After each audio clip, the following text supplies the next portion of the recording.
Very welcome to this webinar on 7 key lessons about being an employee-owned business. I'm delighted to see so many of you. My name is Anne-Marie, and we're going to be talking this morning about Seetec's experience of employee-owned culture in practice. And I'm delighted that I am joined by both Holly and Debbie, and I'll come to them in a moment to do some introductions. If you've joined, I guess you're interested in employee ownership and in employee ownership culture. And at Seetec and at Tribal, we have been working with small and medium-sized businesses for many years. Seetec through our supply chain and Tribal through directly supporting small and medium-sized businesses. Tribal is part of the Seetec group, and I'll let Debbie explain that herself in a moment. But Seetec, as you may or may not know, became employee-owned 6 years ago. And right from the outset, we had a very clear commitment to develop a strong employee-owned culture. That was our vision from the beginning. Our experience tells us that ownership isn't just about the financials. That's really important, but it's not solely about that. The value in employee ownership is to be found through the mindset of the people who own the business, its culture, and how ultimately our people connect to the vision of our business.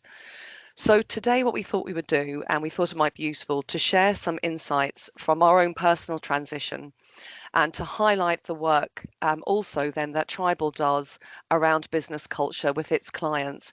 And we hope that together that gives you an overview that's both interesting and useful, and it serves as an introduction to Debbie and the Tribal part of Seetec, if you're interested in taking the conversation any further.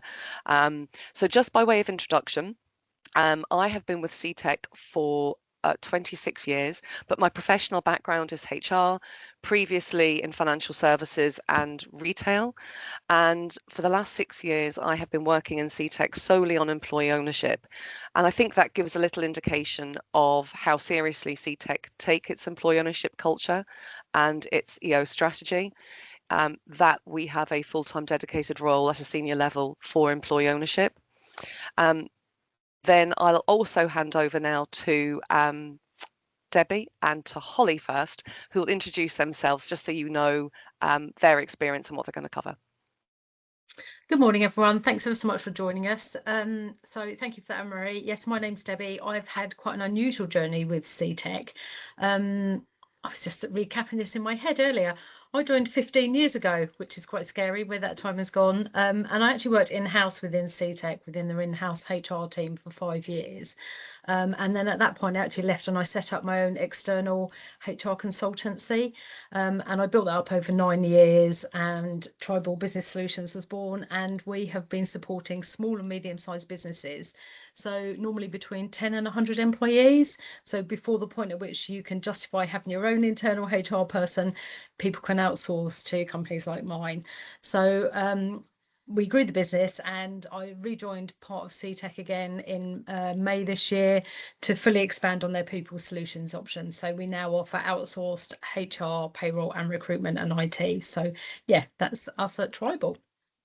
Thanks, you. Debbie. Over to you, Holly. Hi everybody, so my name is Holly. I've been at Seetec for just over 5 years now.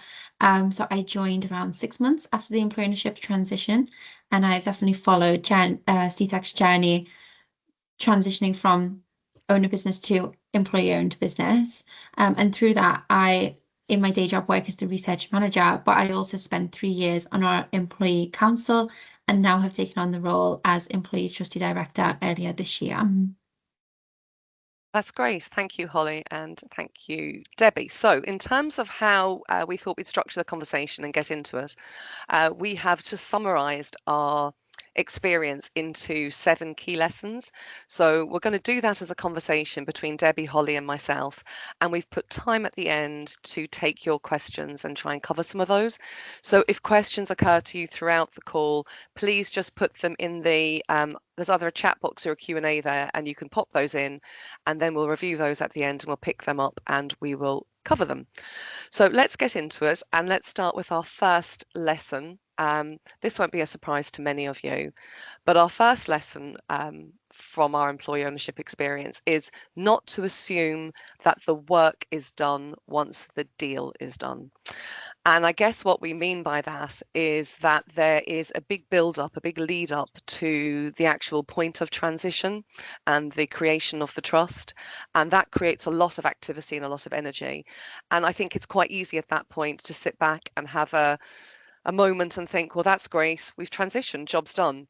But it's definitely been our experience that becoming employee owned is not a single moment, it is ongoing. And I can say that firmly, 6 years in, it is still work and it is still ongoing.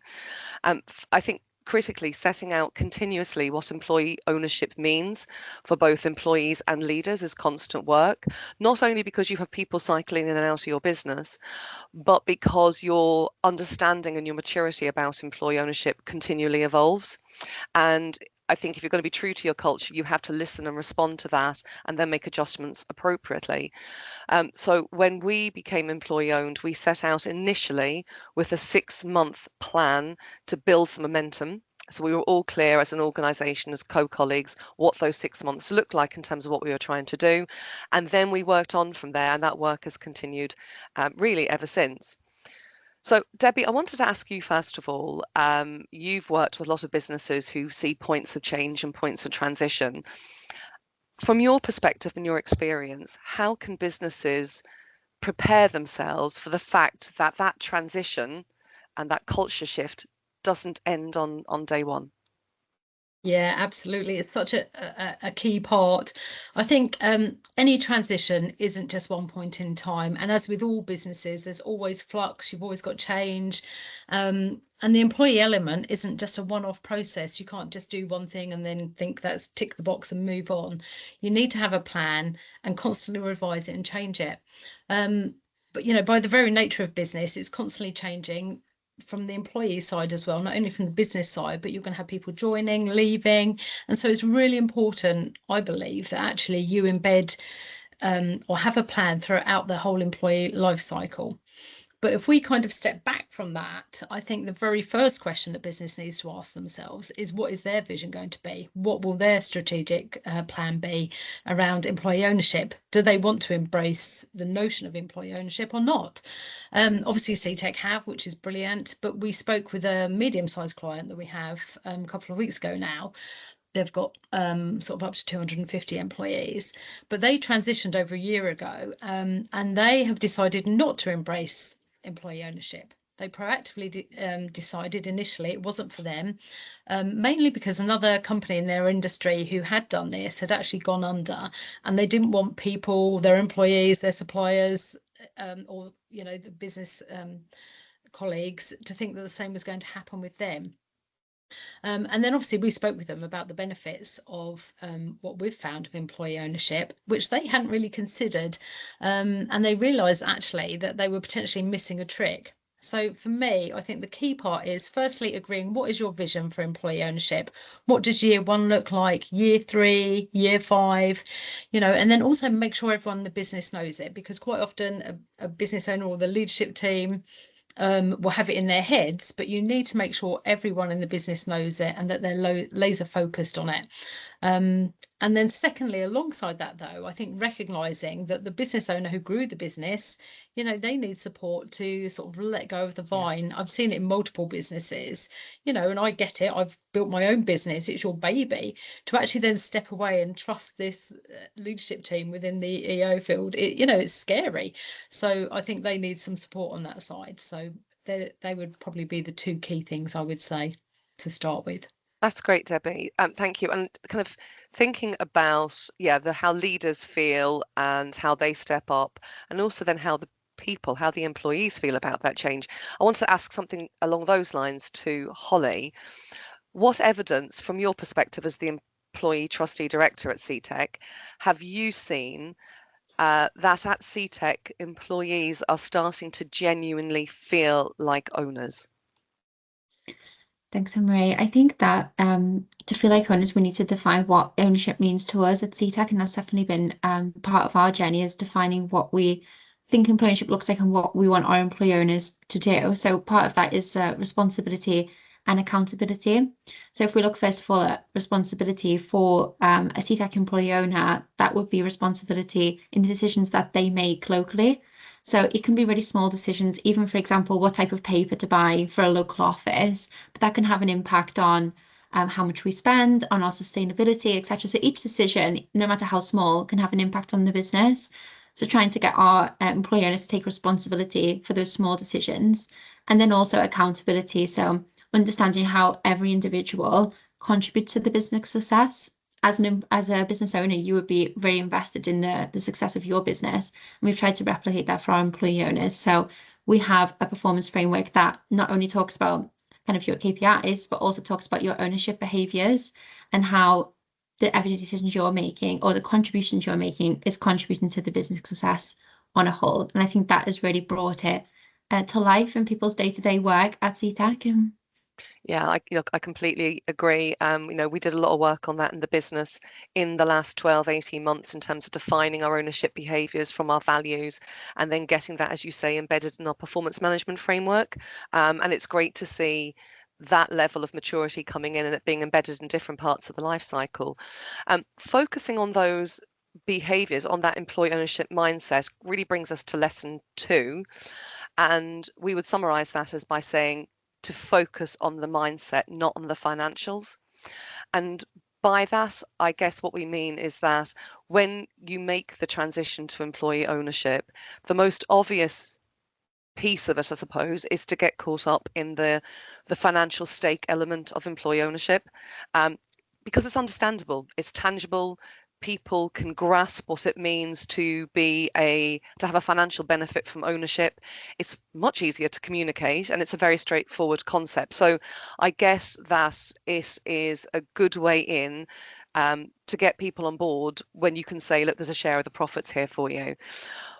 But I suppose the way we've come at it and why we're saying give your consideration to the mindset, not just the financials, is because at Seetec, we, to date, 6 years in, haven't yet shared a profit with our employee owners. And there are a few reasons for that. But if I go back to the very beginning, 6 years ago, we made an active choice at the beginning that we would focus on neo culture. And I kind of indicated earlier, one of those was kind of dedicating a specific role towards it, like mine. But we made an active choice that we would focus on neo culture and try and do that well. And if I think about the response from our people at the point of transition, and this might be the same for many of you, the initial response was one of relief, actually. It was one of, well, that's great. The business isn't kind of been bought by somebody else. We're not going to lose our identity. That level of uncertainty is gone. And there was an element of continuity and stability. So that was a really good message to start with.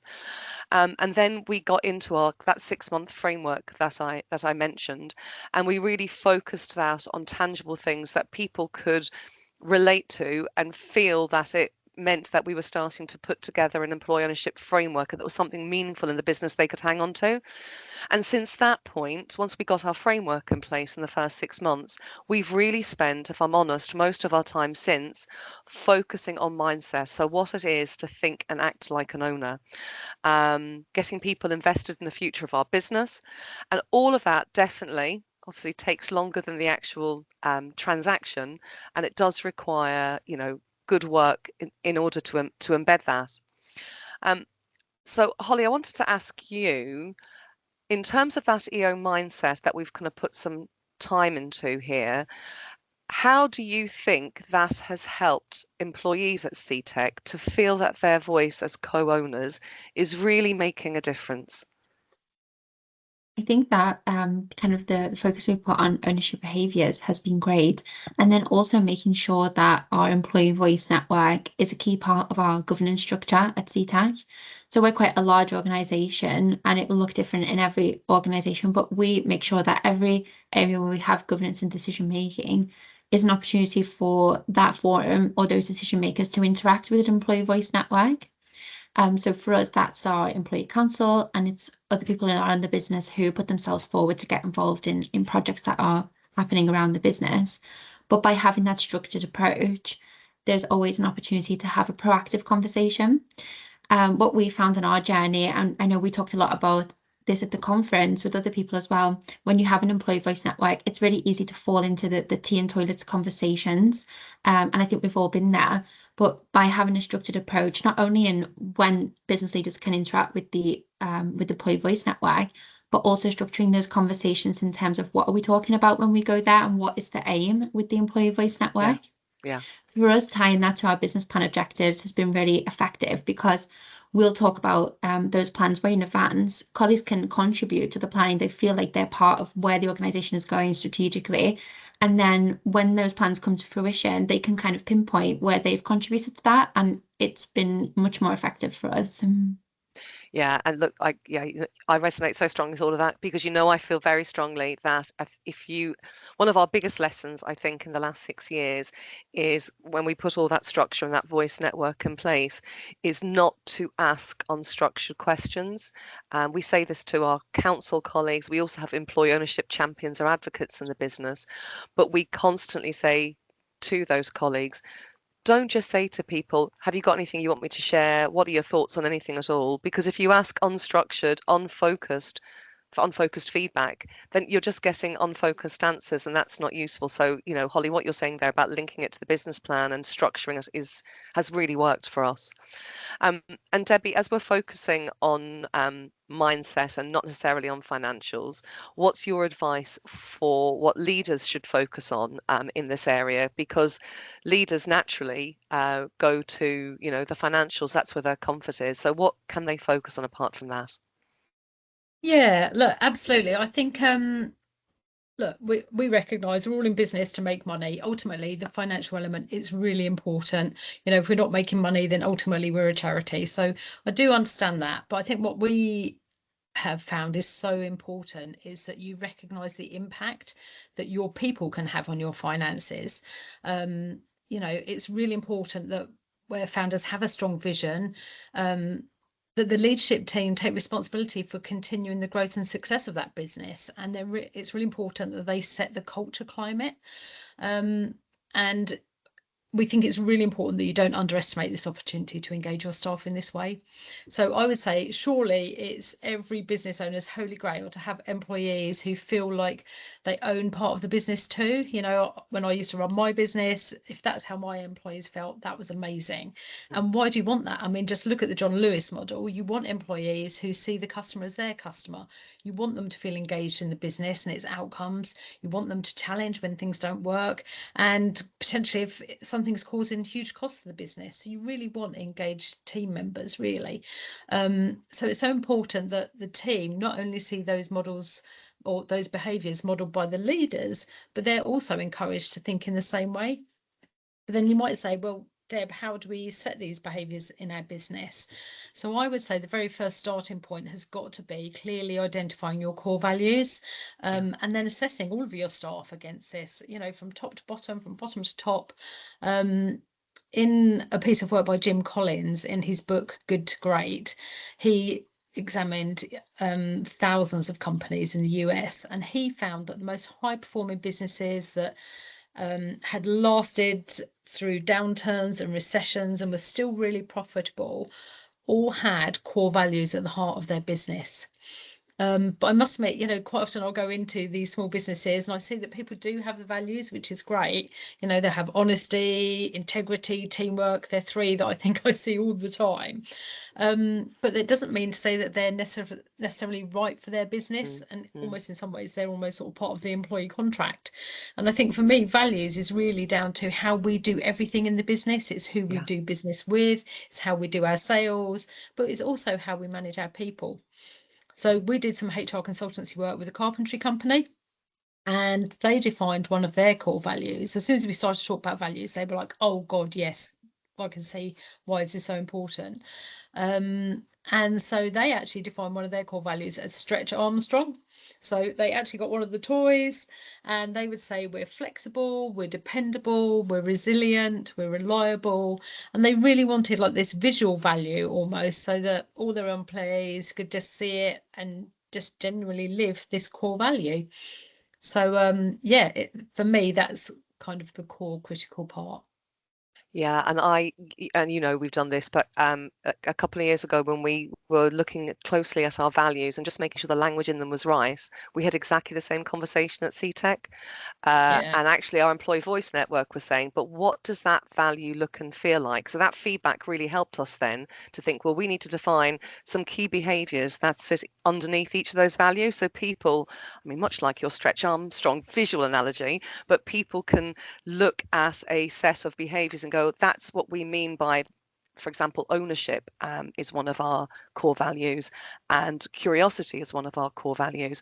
So we actually we went out and asked our employee council to identify people they knew they could see in their workplace who demonstrated the best of those values day in, day out. And then we did some competency-based interviews with them, and we pulled out and extracted what the best of our people displaying those values looked like at Seetec. And that's been really, really powerful for us. So I'm a big believer in behaviours and values, and using that to shape how we Yeah. behave in an organisation. We move on to lesson 3, and I think we're touching on this already, which is really about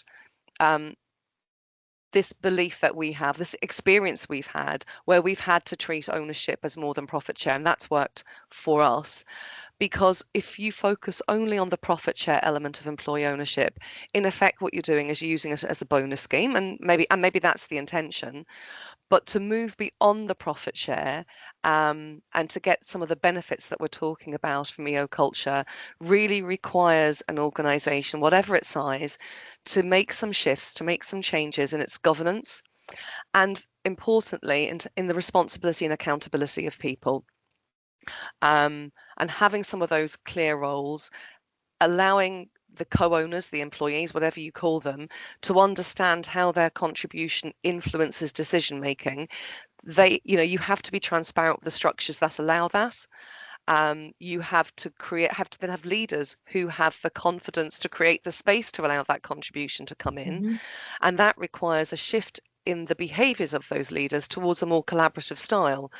And I suppose what I just want to kind of emphasise before I come to you, Debbie, and ask you a question about that is what this doesn't mean, to be absolutely clear, is at Seetec we do not do decision making by committee. That is, unhelpful, it's long-winded, and that's not how an effective organisation would work.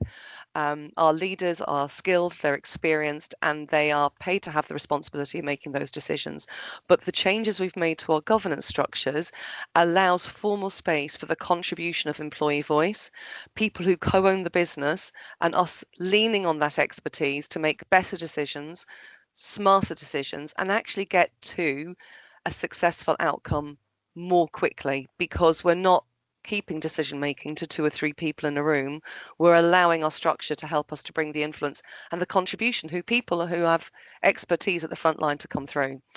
So Debbie, how do you get leaders to really embrace that EO mindset and what it means for them in particular as leaders of employee owners? Yeah, I mean, it's a really difficult thing to embed. And again, it's not something you can just do as a one-off. You have to embed it over time.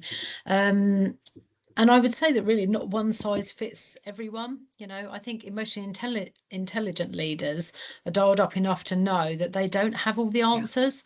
They're confident to include other perspectives in their decision making, but they need to be vulnerable and willing to adapt. So I think exactly as you said, and it's not going to be something that's naturally comes to people to be collaborative if they haven't worked in that way for the last 20 years, for example. So for me, one of the tools that we've found really useful, if you're moving away from a command and control style of leadership, which is quite common in founder and owner managed businesses, but how do we take that business forward, and how does that leadership do that? So one of the ways that we do it is that we help businesses understand their key leaders by undertaking what we call it's DISC profiling. You might have heard of it or not. There's other tools out on the market, but I particularly like this one. Because it really helps you as an individual to understand how you naturally behave in the workplace, but then also under pressure, but then also understand why others behave in the way that they do. And when we've rolled this out within small businesses, people are like, wow, okay, so now I see why that person is always blocking me or really negative. And it kind of takes out the personal attack on that person. So sometimes people don't like this method because they think it's, we're all putting people into a box. But actually, for me, what it actually enables people to do is have, as I say, more objective, not subjective conversations. And actually, in a study by Gallup, it showed that where businesses have embedded emotional intelligence with their managers and their leaders, and actually with their IT, but with everyone within their business, they actually have 25% higher profits. So this, for me, is a key demonstration of where the people can, how you treat your people and the actions that you take have an impact on the bottom line. And just to give some context, sorry, I know quite often I talk about disc profiling and people think, Deb, what are you talking about? So if I say high D type people, to give you an analogy, are people like Simon Cowell, Rachel Reeves of the world.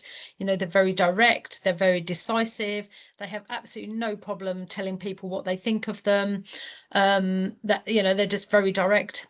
But conversely, that means that they don't listen, and also they break the rules because the rules don't apply to them. Which actually quite often then they don't like the disc profiling because that's a rule that they think doesn't apply to them. So that can be quite funny sometimes when you're doing that within a room with high Ds.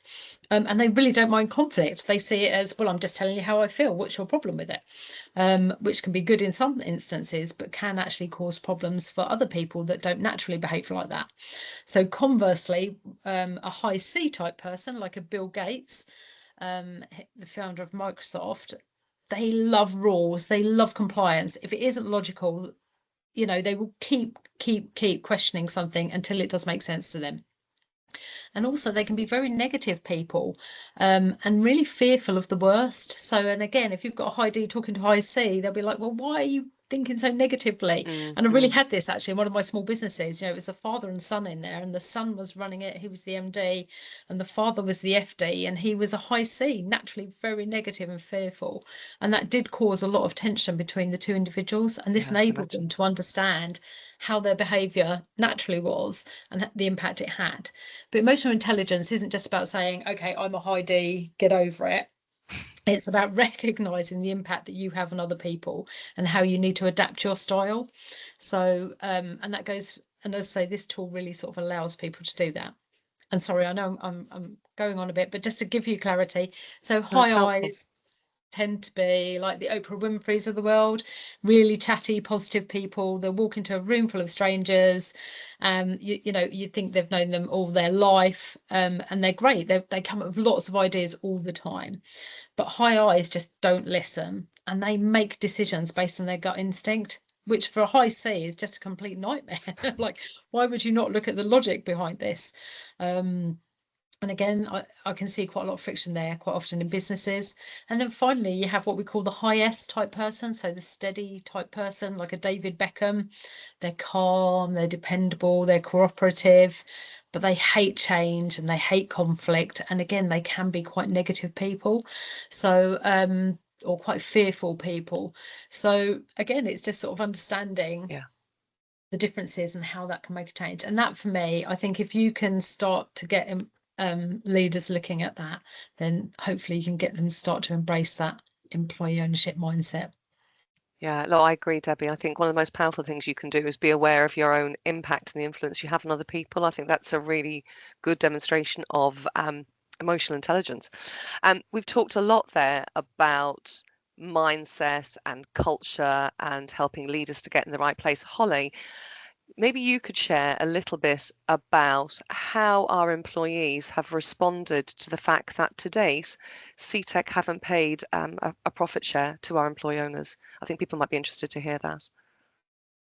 Yeah, when that decision was made, it was made in collaboration between our Employee Ownership Trust Board and our Employee Council. So we had employee voice representatives involved in that decision making, and that decision was made for a number of reasons. But when we went and communicated that out to the organisation, for us as kind of a mindset shift towards employee ownership, it was really important to explain the why behind that decision and why it's been made.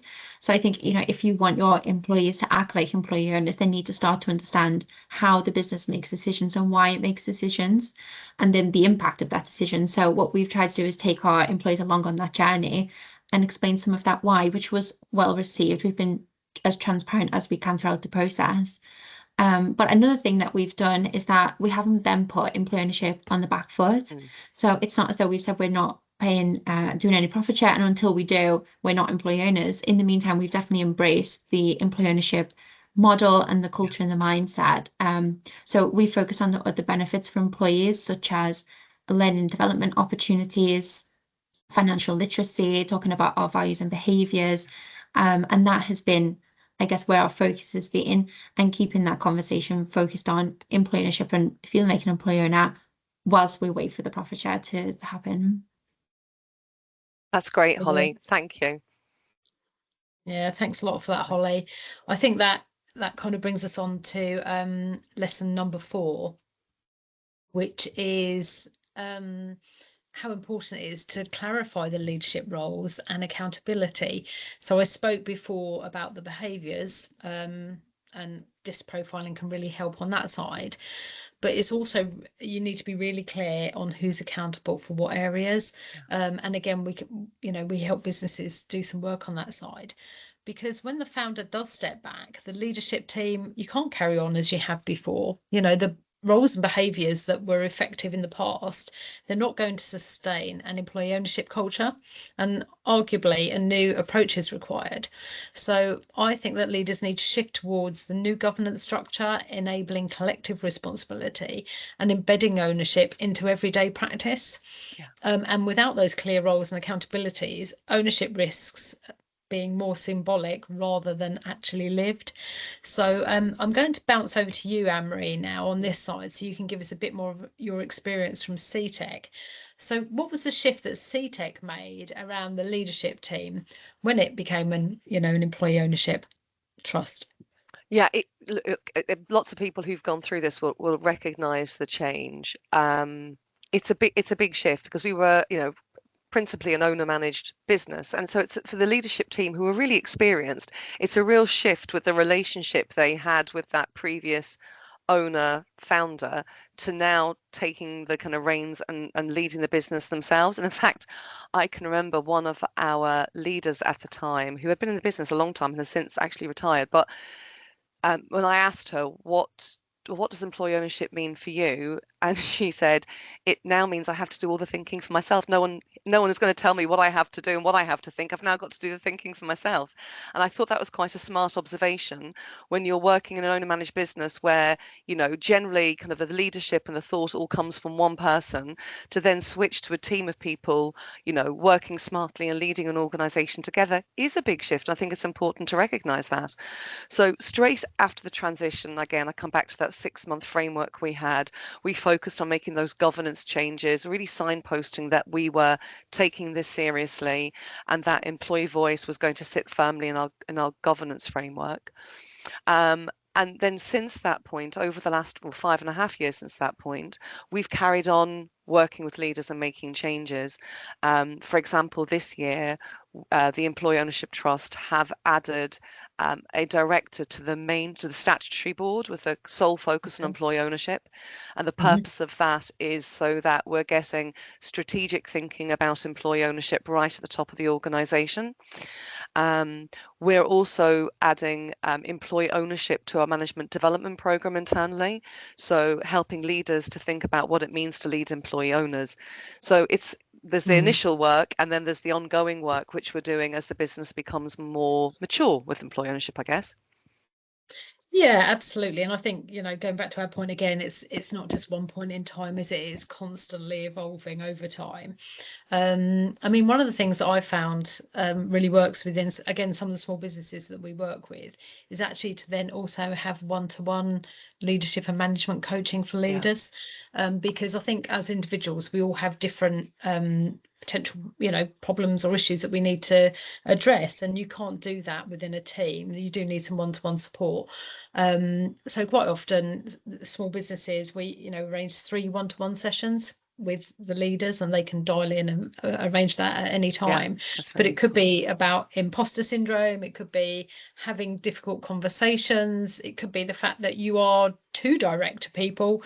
We had one leader who had that, he had 2 grievances raised against him in 2 years. So and he's now going through some coaching as well. So I think it's it's sort of recognizing that, yes, there is a training that needs to happen, but also there's some one-to-one work that needs to evolve over time. So brilliant. Thanks for that, Anne-Marie. That's really good to hear. And I suppose then, Holly, it'd be really good for me and everyone to hear what behaviours have you seen in the most sort of effective managers, really?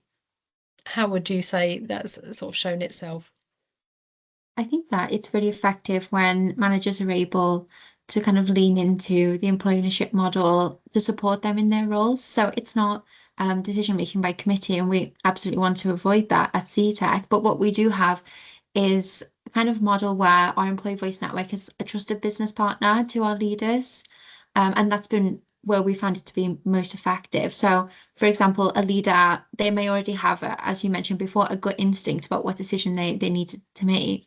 However, just to kind of talk that through and sense check that with our employee voice network gives them a real idea of how that decision is going to land within the business. And we try to have representatives from right across the organization, so you'll get a good mix of people in that group.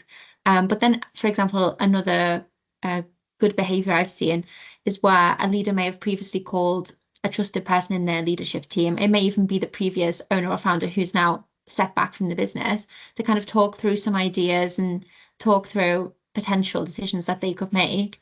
Doing that instead with our employee voice network has given them, I guess, unlocked a new perspective that they may not have had access to previously. These are our practitioners, there are people on the ground, there are people who are interacting with our clients on a day-to-day basis, and that's been really invaluable for our business leaders when they've tapped into that.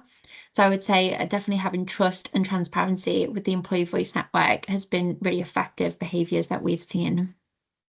Oh, it's brilliant. That's so good to hear. I can imagine there's not always perfect manager behaviour all the time, but it's really good to hear that there are some effective behaviours and that people are seeing it and they're feeling it, and it isn't just we're walking the walk, not just talking the talk as such. And we're doing So an thank you for exercise that, at the Holly. moment, actually, Debbie, just sorry to cut across you. Yeah. We're doing an exercise at the moment where we're doing exactly what Holly has said. We've identified the people who display those managers who are doing this really well, and we're actually talking to them at the moment in kind of focus sessions to understand how and why that works with them, so we can share that elsewhere.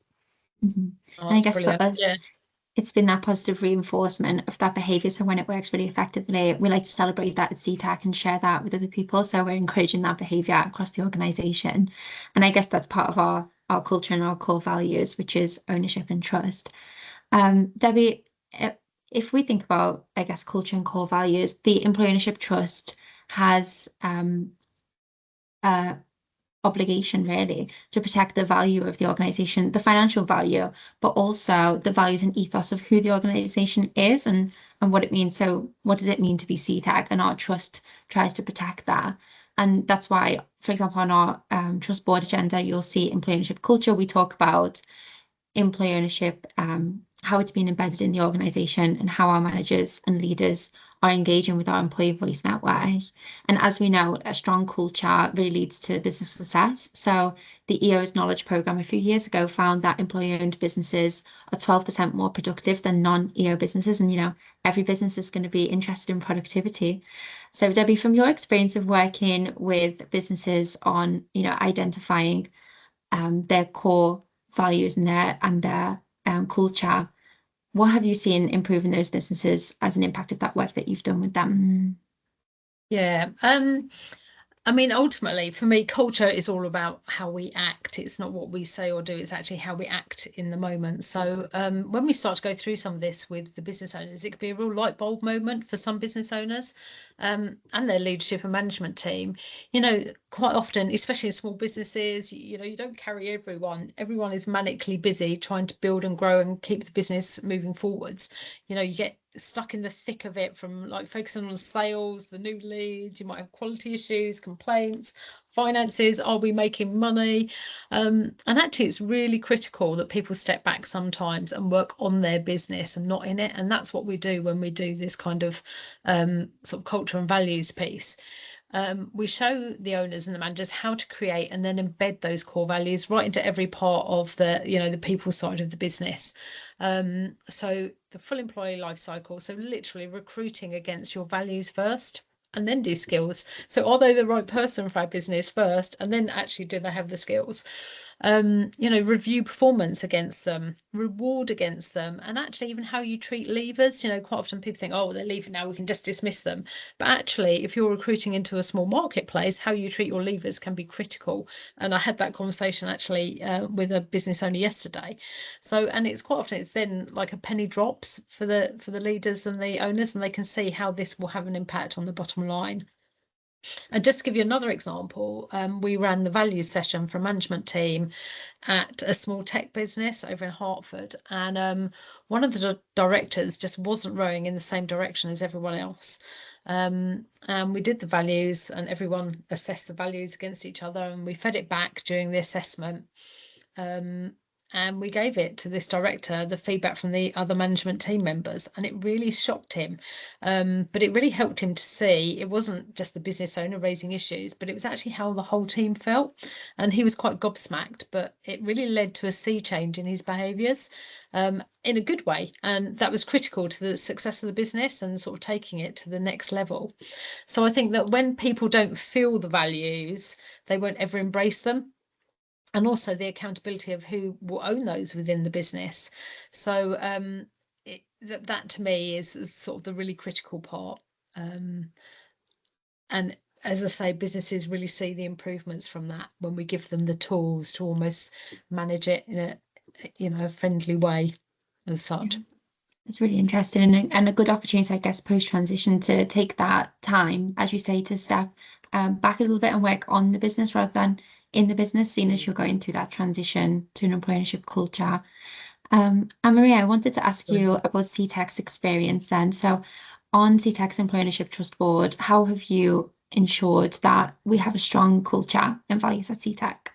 Yeah, and I think you kind of alluded to it, Holly, when you did the kind of introduction to this lesson. So our trust board has, it has its kind of structure and its terms and its structured agenda, but it clearly focuses on the financial performance of Seetec. It focuses on Seetec's growth plans, where that income is going to be coming from in the future. But it also takes a strong interest in terms of Seetec's EO culture and to what extent that is being embraced and embedded. So at the Trust Board, we'll be looking for evidence of that. We get reports from the Employee Council, updates from the Employee Council. We would often invite main board members to the Trust Board, or sometimes even the operating board people to come in to talk about that. So our trust board is holding the main board to account. We want to see evidence of governance and if there's any issues with that, and that the structure is maintaining in terms of allowing employee voice on those structures. And the trust also pays an interest in various projects that are ongoing across the organisation where employee voice makes a big contribution. So all those checks and balances are there. It is not perfect, in as much as if I was to say to you, is employee ownership culture perfectly embedded across all areas of Seetec? No. It's continuing work. We have areas where it's done really well. We have areas of inconsistency. And I suppose the benefit of the trust being interested in EO culture, not just in financial performance and growth, is that we're constantly reviewing, checking and holding the kind of main board to account about what we're doing and how we're improving that, and that then flows to our operating board and into what managers are expected to do. But I think I've mentioned this before, the responsibility for employee ownership culture doesn't sit with the trust board. They can oversee that and ask questions about what's happening. The decision to have employee owned culture active within an organisation has to sit with a statutory board. They have to actively make that decision. That's what they want to see.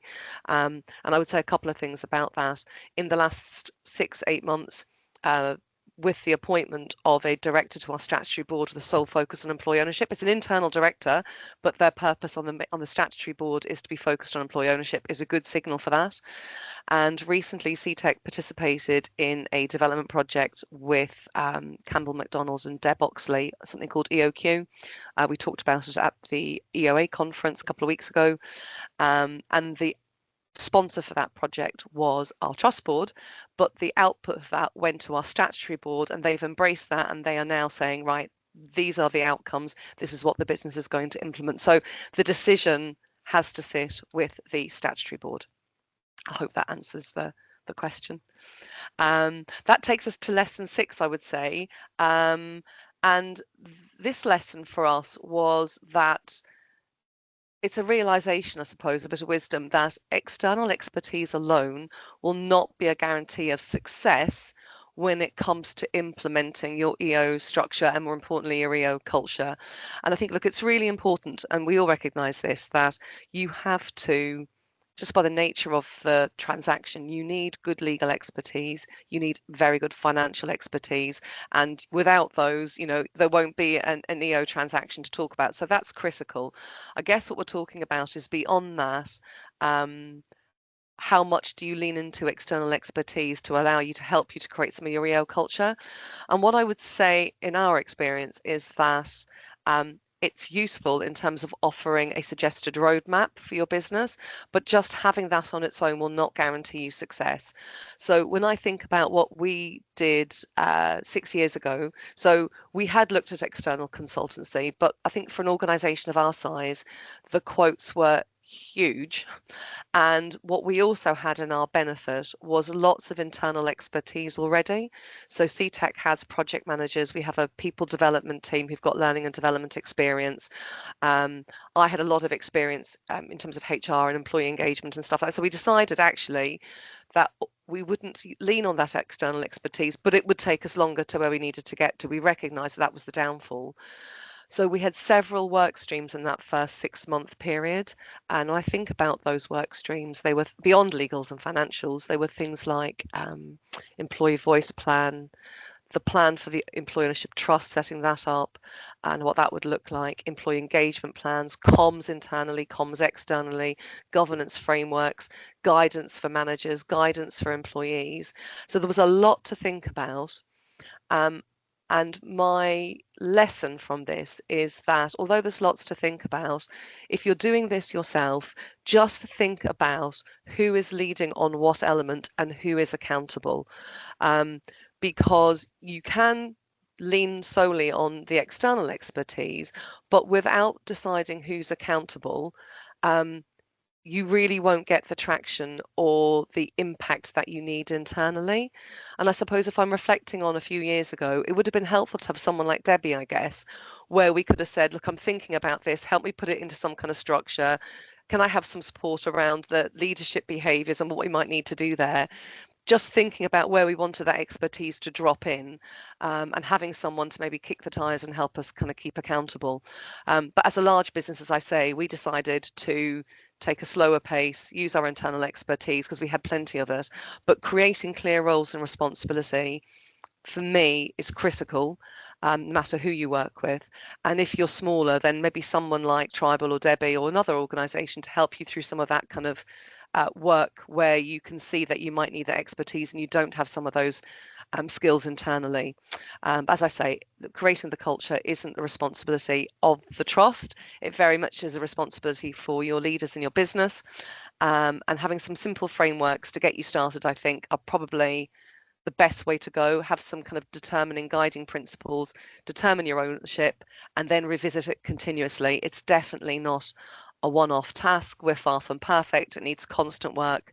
It needs feedback from your people, and it needs constant nurturing, is I think what I'd have to say about that lesson.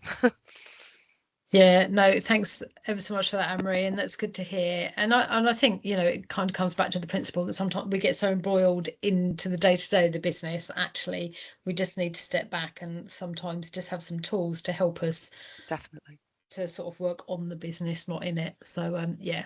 Okay, brilliant. Thank you. So finally, thank you very much, everyone, for staying with us. This is our final lesson, and it's really about, for us, it was don't neglect the leadership development part, because whilst you want the mindset shift change for all of your employees, it really does start with your leaders in the business. agree. And so if you want to embrace that employee ownership culture, you've got to, and abandoning that command and control style, which you can still continue, that is a way that's worked in the past. But if you don't want to work in that way going forwards, then, and you want to encourage employees to collaborate and find solutions, then that's really important, because the success of everyone is all tied together. not all leaders are ready to think in terms of collective ownership or inspire employees to act like owners. So for me, it's really important that a successful EO culture continually invests in that leadership coaching and mindset workshops, both before, after and during the transition, not just for the top team, but for, everyone, for emerging leaders particularly as well. So at Tribal, we actually provide an outsourced function just generally on the HR side, to support businesses and their managers and leaders. So we can continually strive to embed those changes within that small business as well. So we quite often do quite a lot of coaching with managers when they ring us with, different employee issues and scenarios. However, I do know at Seetec as well, we developed our own internal leaders through our apprenticeship scheme. But I do also know that we deliver the apprentices for other businesses, both small and large. I think, Anne-Marie, you've got a couple of examples of that, haven't you, where Seetec have done that? I mean, Seetec have been delivering apprenticeships for, 25 plus years. Like, as long as I've worked at Seetec, we've been delivering apprenticeships. We've got a long kind of pedigree of doing that. But I suppose in an EO space, what's useful maybe for this conversation is that we are currently delivering apprenticeships to other employee-owned organisations, including Gripple, Cardinal Partnership, and recently we've been working really closely with a big EO organisation called Cleantech, and not only we have basically set up a leadership academy for them using apprenticeships and putting that together. So that's another side of Seetec that we have a lot of expertise in. And yeah, I just think it's useful maybe to highlight a few of the EO businesses we're working with there. No, it's brilliant. That's great to hear. Thanks for that, Anne-Marie. Okay, everyone, I see we're just running a few minutes over time at the moment, but we're more than happy to take any questions that people might have. If anything that we've said has inspired you or you would like some clarity on something, then please do drop it into the chat and we will see if we can answer it. Let's just see if I can jump into it now to see if we've had any questions.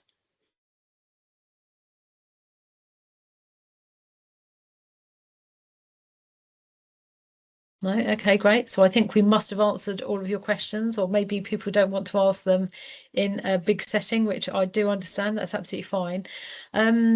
So I suppose for us, I mean, for me, there's a lot of common problems that we see that go across a lot of different businesses, but don't walk it alone. Talk it through with someone who has seen it. We work with multiple SMEs, and employee ownership is actually relatively new in the UK still. I mean, Anne-Marie, actually, I really like your concept around this side, around why the government is so keen to push EO. What's your sort of narrative on that side? Well, I mean, I know. Look, it's a hot topic at the moment because the CGT tax relief has changed as a result of the statement, of the autumn statement of the budget. So it's it's in a different place. But I think I saw a comment on LinkedIn, so I'm borrowing this. This is not my own. Was that if your sole reason for becoming employee owned was linked only to the tax relief, then it probably wasn't the right decision for you anyway. And there are still attractive benefits in terms of why businesses become employee owned. But the reason governments across the world get involved in this is because ultimately it keeps wealth, it keeps jobs, it keeps intellectual property in communities. Because when people, and small and medium-sized businesses in particular, look to transition or move beyond the kind of founder, when that person looks to step back, most often it ends up that businesses are sold to kind of larger organizations, lose their identity. Some of those jobs will go elsewhere. So there are good macro financial reasons why governments support employee ownership. But yeah, look, even though the tax landscape has changed, it's still a very valid thing to do. Perfect. Thanks ever so much, Anne-Marie.